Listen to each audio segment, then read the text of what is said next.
Hello friends, very warm welcome to all of you in my channel King Techno. Today I would like to discuss about the variance function. But before I start this topic, please subscribe my channel and like it. Okay friends, देखते हैं आज variance function क्या करते हैं. Here we just find the definition related with the variance. Variance is a measure of how spread out a data set is. It is useful when creating a statistical model since low variance can be a sign that you are overfitting your data. Calculating variance can be tricky, but once you get the hang of the formula, you will just have to plug in the right numbers to find your answer. Okay तो देखिए variance function है क्या. Variance function mathematical statistical function है जो कि use किया जाता है हमारे डेटा में से कुछ जो डेटा सेट होते हैं उस डेटा सेट में से कुछ पर्टिकुलर ट्रिकी वैल्यूज़ को फाइंड आउट करने के लिए. तो देखते हैं कि किस तरह से ये वैल्यू को फाइंड आउट करता है. Suppose it is a sample data set x 17, 15, 23, 7, 9 and 13. It is our set. Now we just apply the formula of the variance, which is s square equal to summation xi minus x bar के power square and whole divisible by n minus 1. Here is the terms. S square is the variance, xi term in data set, x bar sample mean, summation, sum and sample size. Now here is the formula of the S bar, means mean. This one is the summation of x, means total value of x, given values जो भी आपको पूरी value दी गई हैं वो पूरी values यहाँ पे हमको लेनी है, उनका प्लस करना है. और मीन के लिए हमको मालूम था ना कि इट इज़ द एवरेज. तो एवरेज के लिए हमको ये भी काउंट करना होता है कि टोटल नंबर ऑफ डेटा हैं कितने. तो यहाँ पे देखिए 1 2 3 4 5 एंड 6, इस वजह से यहाँ पे 6 दिया हुआ है.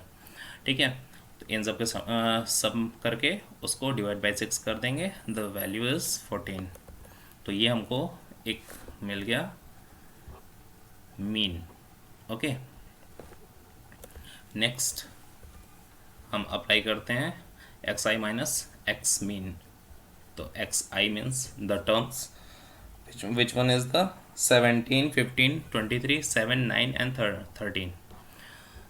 तो 17 में से 14 हमने माइनस किया 3, 15 में से 14 माइनस हुआ 1, 23 में से 14 माइनस हुआ 9, 7 माइनस 14 हो रहा है -7 होगा, 9 में से -14 होगा -5 आएगा, 13 में से -14 होगा -1 आएगा.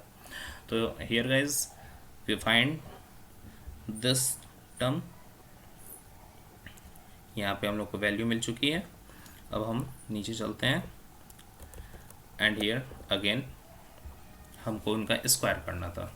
जो हम लोग को वैल्यू मिली थी उसको उसका स्क्वायर करना है ना. तो ये देखिए यहाँ पे हम लोग को वैल्यूज़ मिली हुई थी, ये प्रीवियस वैल्यू हमारी ये है और उसको स्क्वायर करेंगे तो 3 का स्क्वायर होगा 9, 1 का स्क्वायर होगा 1, 9 का स्क्वायर होगा 81, -7 का स्क्वायर होगा तो -7 का स्क्वायर अगर हम लोग करते हैं तो वो माइनस माइनस प्लस हो जाएगा देन 49. ओके, 5 का 25 एंड -1 का 1. तो ये इसका स्क्वायर आ गया. नाउ ये अगला समीशन है और उसके साथ ये देखिए फॉर्मूले सेट किए गए हैं. जो वैल्यूज़ है उस वैल्यूज़ को रखते हुए उसके रिज़ल्ट को फाइंड आउट किया गया. इट्स 166 एंड आफ्टर देन अब चूँकि हम लोग को हर एक वैल्यूज़ मिल चुकी हैं तो हम एस स्क्वायर को फाइनली निकालेंगे. और यहाँ पे देखिए n-1 जो कि n6 है गिवन नंबर सेट, तो 6 थे और वो -1 में है, इसका मतलब 5 हो जाएगा यहाँ पे. और यहाँ की वैल्यू हमको मिल चुकी थी 166 और अब हम क्या करेंगे 166 को 5 से डिवाइड करेंगे तो here we got 33.2. Now it's a sample variance. S square का वैल्यू है 33.2 और अगर सैम्पल का स्टैंडर्ड डेविएशन करते हैं तो वो स्टैंडर्ड डेविएशन करने पर ये आता है। तो फिलहाल हमको डेविएशन से मतलब नहीं है, हम लोग को वेरिएंस से मतलब था। तो ये हम लोग वैल्यू फाइंड आउट कर लिए। तो ये तरीके थे जिसमें हम लोग फार्मूले लगा करके इस तरह की चीज़ों को फाइंड आउट करते हैं। तो आपने देखा होगा कि इसमें बहुत सारे फार्मूले लगे और इस फार्मूले की वजह से हम लोगों को ये रिज़ल्ट जा कर के मिलता है। तो गाइज़, यदि आपको सिर्फ रिज़ल्ट से मतलब हो, इस पूरे टेक्निक से मतलब ना हो, तो उस जगह पे हम लोग बहुत अच्छे तरीके से पाइथन के एक फंक्शन को यूज़ करते हैं जो कि वैर फंक्शन नाम से जाना जाता है।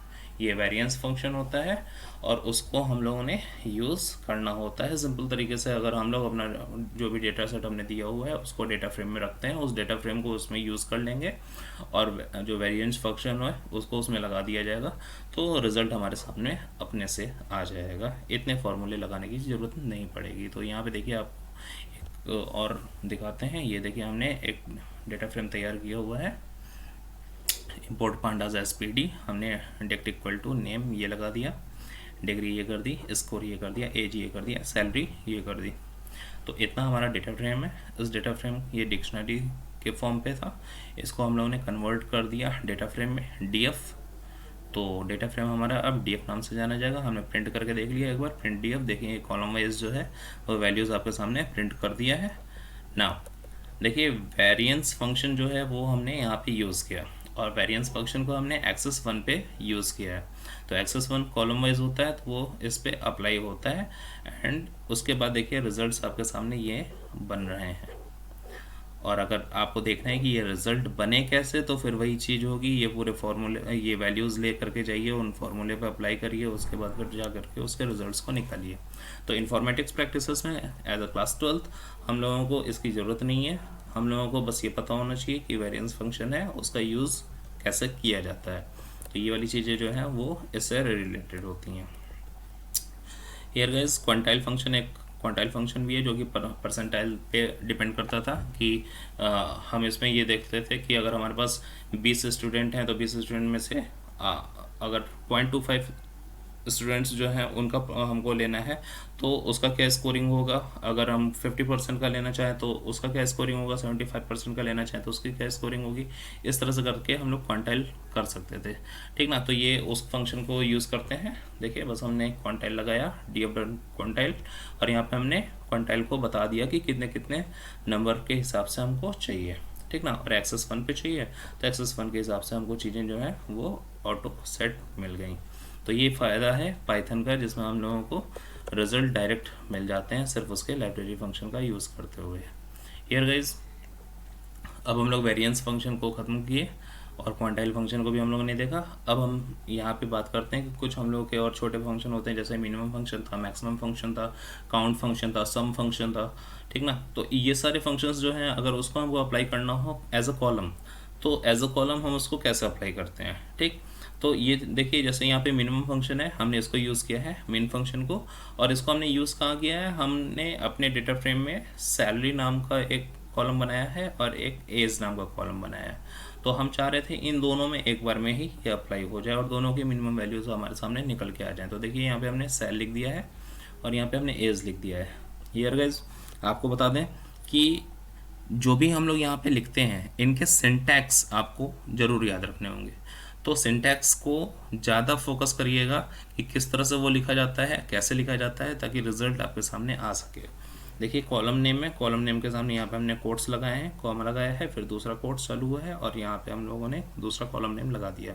रिजल्ट आपके सामने है, सैलरी 20,000 है और एज 20 है, ठीक। ये दोनों मिनिमम है, आप देख लीजिए यहाँ पे हमने उसका सेट भी खोल के रखा हुआ है। अब देखिए सैलरी यहाँ पे 20,000, 30,000, 40,000 एंड 50,000 है। सबसे मिनिमम सैलरी 20,000 की थी और जो मिनिमम एज है वो देखिए यहाँ पे एज है 30, 28, 29 एंड 20। तो 20 जो है वो सबसे मिनिमम एज है। तो ये देखिए यहाँ पे मिनिमम एज में ये चीज़ें निकल करके आ गई। तो गाइज़ आपको हमारा वीडियो कैसा लगा? अगर आपको वीडियो पसंद आया तो ज़रूर से इसको लाइक करिएगा, शेयर करिएगा और सब्सक्राइब करके रखिए। Thank you.